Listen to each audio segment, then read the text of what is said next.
because you're basically putting your face into that bag the way this drill is put together. So you're going to want kids to be with a helmet on. It can just be a helmet, whatever. But you're going to start in hip position. You're going to be about 3 to 6 inches away, hip position. And once again, this is, you can stand up there, Coach, I don't want to hurt you. Thanks, man. But the depth of this bag is important. As tall as you are or short as kids are, you want to make sure that you're adjusting the bag for each kid. So you want it right about shoulder or maybe right at their chin. And the other thing is proximity, 3 to 6 inches away, they're not lunging at it. So coach, go ahead and get back in a breakdown position. Okay, he's in a staggered breakdown position. Hands are back, and I'm just going to say hit or rip. And he's ripping up and through.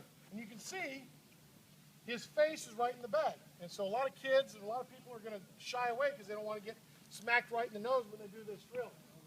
So that's why a face mask on here is helpful, but just ripping through it. One of the coaching points, like we said before, we're going to have a tendency to kind of want to cock back. And what do we do when we cock back? We raise our hips and lower our head. So that's one major coaching point, is as they're, and they want to be real close, this is back to that controlled bag piece, right? Rip! He's just coming from his hips or whatever that gather position is when he's starting to break down and get it into control. And wherever his hands are, we're going to go from there and we want to rip up and through. We don't want to cock back. So wherever that is, and we know that's going to be different as I'm running. You know, maybe my hand's here, here, here, wherever it may be. But the thing I don't want to do is cock it back and raise my hips.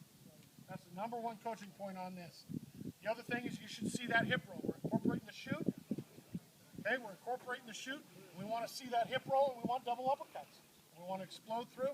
And like I say, it can be as simple as where you're just doing this, taking one step, ripping through, then you add 2 steps too, and then you explode all the way through it. So there's definitely a progression to it. You can just work on that one step and rip, rolling the hips, then you add 2 steps, and then you just rip through it. Last point on this, as you get to kind of the 4th teaching progression, do the same thing and put numbers up.